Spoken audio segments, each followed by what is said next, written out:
바울이 어제 우리가 본문에서 보면 유대인 형제들을 구원하고 싶었고 유대인 형제들을 실족하지 않도록 하기 위해서 정결례를 행했습니다. 그런데 오늘 이렇게 본문으로 들어와 보니까 그럼에도 불구하고 돌아오는 것은 극심한 모함, 죽음의 위협밖에 없었습니다.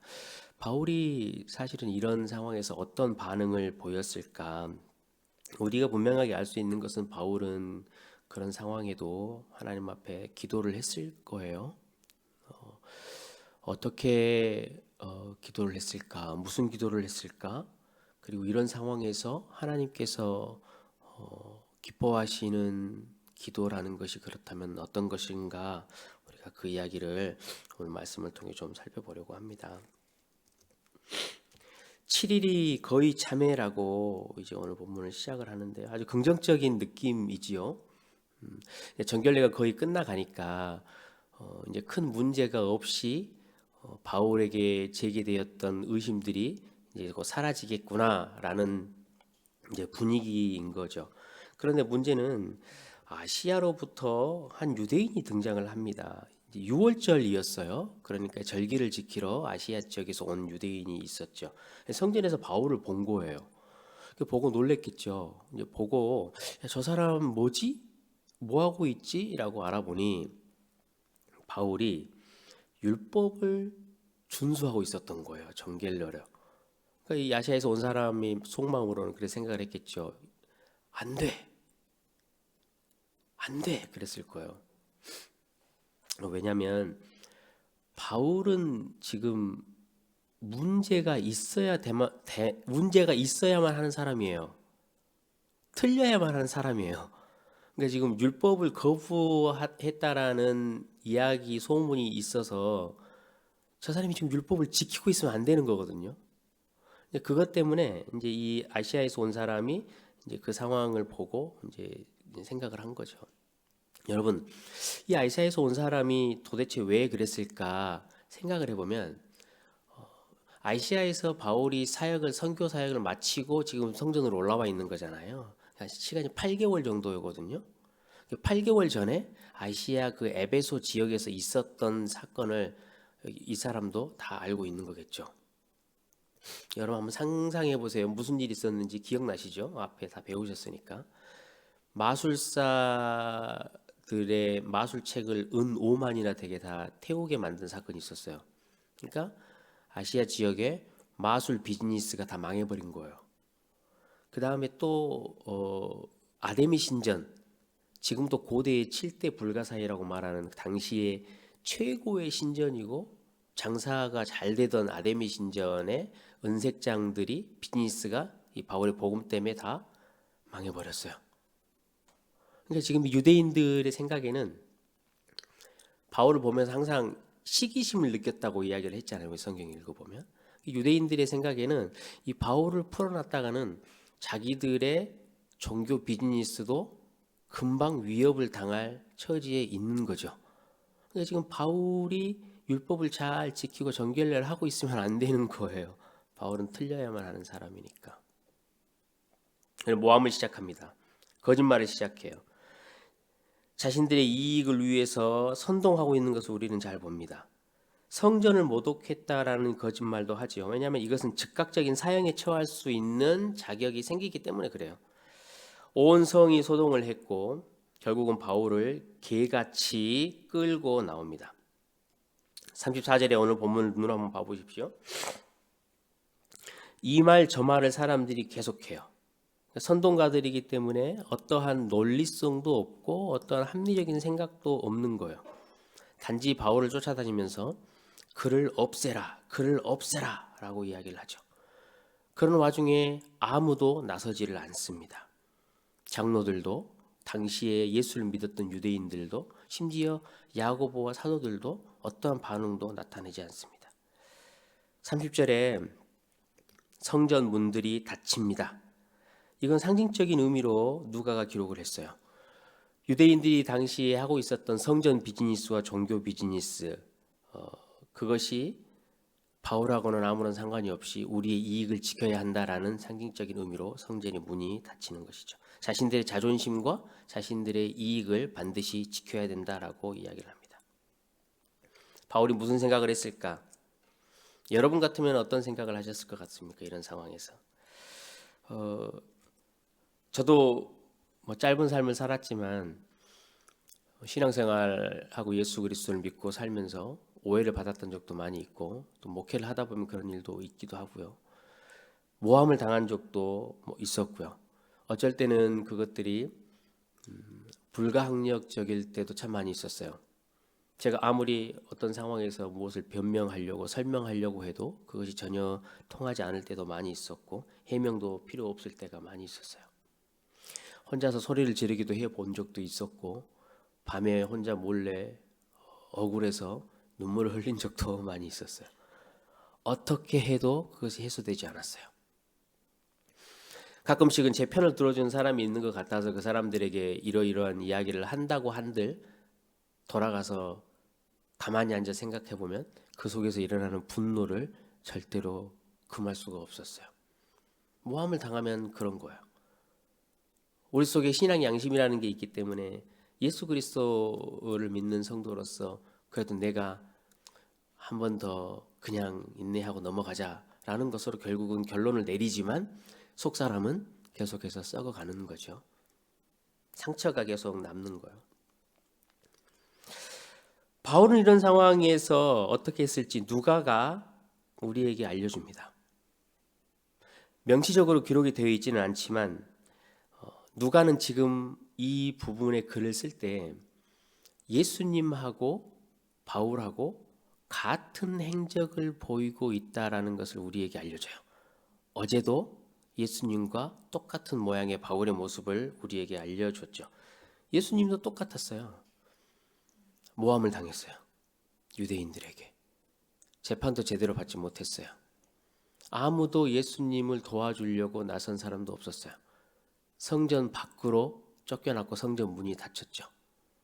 예수님도 바울처럼 개처럼 끌려서 쫓겨다니기도 했어요. 우리가 모두 생각해 보면 예수님께서 행하셨던 그 모습은 완패한 모습이에요. 너무나 초라하죠. 세상에서 보잘것없는 모습이었어요. 그러나 결국은 예수님은 자신의 죽음으로 인해서 완승하셨어요. 새로운 창조를 우리에게 주셨고 우리 인류의 모든 죄악과 고통과 사망을 깨끗이 없애셨어요. 우리 인류에게 완전히 새로운 질서를 허락해 주셨어요. 예수님이 어떻게 그 고난의 과정을 넘어가고 승리의 길로 갈 수 있었냐? 겟세마네 동산에서 기도를 하셨어요. 아버지의 뜻대로 행하시옵소서. 바울은 이 예수님의 사건을 너무나 잘 알고 있어요. 완패한 것처럼 보였던 그분이 완전한 승리를 이루었다는 그 결론을 이미 알고 있다고요. 자신의 모습이 지금 완패한 것처럼 보이고 개처럼 끌려다니며 아무것도 할 수 없는 초라한 개인이라고 생각이 들지만 이미 결론을 알고 있기 때문에 바울은 어떻게 해야 되는지를 알고 있었던 거죠. 무슨 기도를 해야 하는지도 이미 알고 있었고 그렇게 기도를 했어요. 우리 앞선 본문에 여러분 보시면요. 13절 14절에 어제도 잠깐 봤는데요. 바울은 예루살렘으로 올라가면서 거기 보면 제자들하고 사람들하고 모여가지고 뭐라고 기도했냐고 돼 있죠. 14절 우리 같이 한번 읽어볼까요? 읽어보겠습니다. 시작.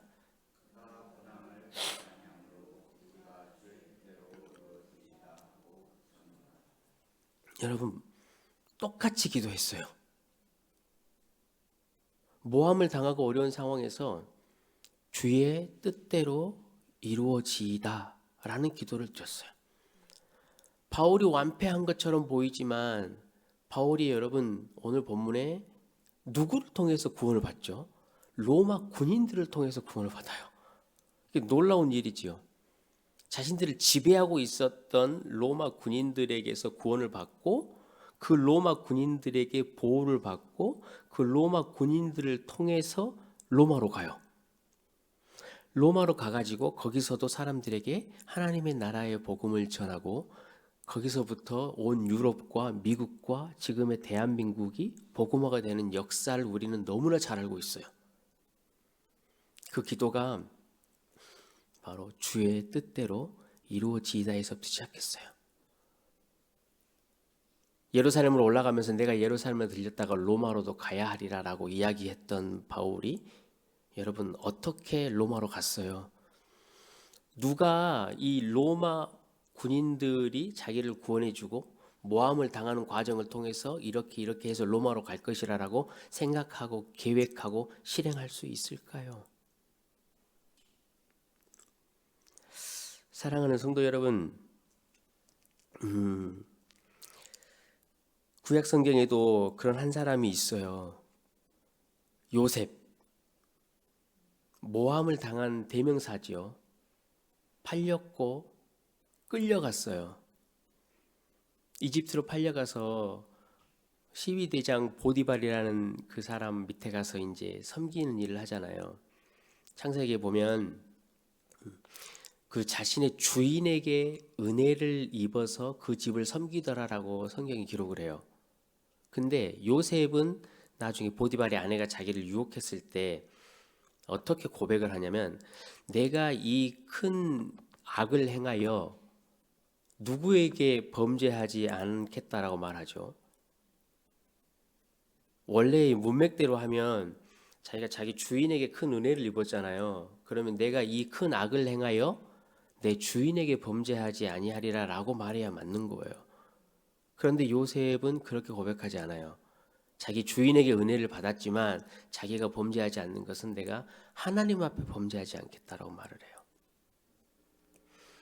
요셉도 팔려가면서 모함을 당하고 형들에게 억울함을 당하고 울어도 보고 소리도 질러보고 고민도 해보고 눈물도 흘려보고 여러분 다 해봤을 거예요.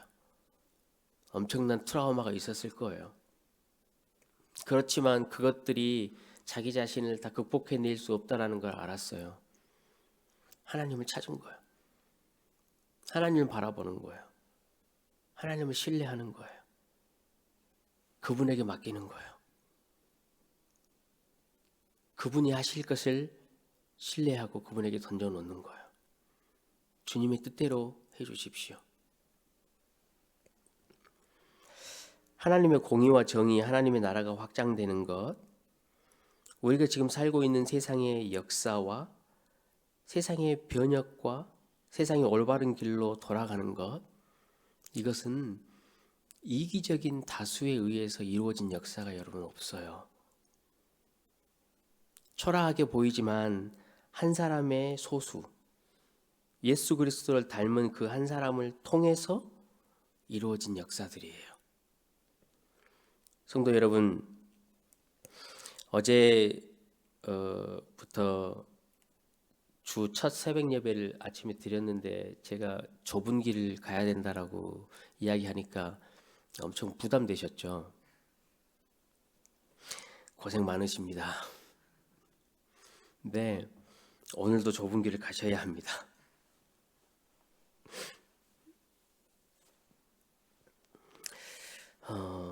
힘드실 거예요. 성도로 사는 게 여러분 원래 그래요. 근데 하나님이 이루어가는 역사는 그런 성도들을 통해서 일하시는 거예요. 의를 위하여 핍박받는 자는 복이 있나니 천국이 너희 것임이라. 이 말은 추상적인 게 아니에요. 내가 예수 그리스도 때문에 손해를 봐야 될 때도 있고 억울함을 당할 때도 있고 모함을 당할 때도 있을 거예요. 그래야 하기도 하고요. 그럼에도 불구하고 그런 크리스찬 한 사람을 통해서 천국을 이 땅 가운데 보이시겠다라는 말씀이에요. 그런 내가 사람들이 볼 수 없는 하나님의 나라 그 천국을 이 땅에 보여줄 수 있는 내가 된다라는 이야기라고요. 여러분, 너무 큰 복이지요. 나중에 주님 앞에 올라가 보면, 뭐 지금도 여러분 아시겠지만 나중에 우리 주님 앞에 올라가 보면 주님이 너 정말 잘했다. 정말 잘했어. 애썼지. 정말 착하고 충성되게 너 정말 잘했다. 모함 당하고 그렇게 그런 상황에 있을 때 너가 나한테 불평한 적도 있었지만 결국은 너 그렇게 기도하더라. 주님 뜻대로 행해 주십시오. 주님 뜻대로 일해 주십시오.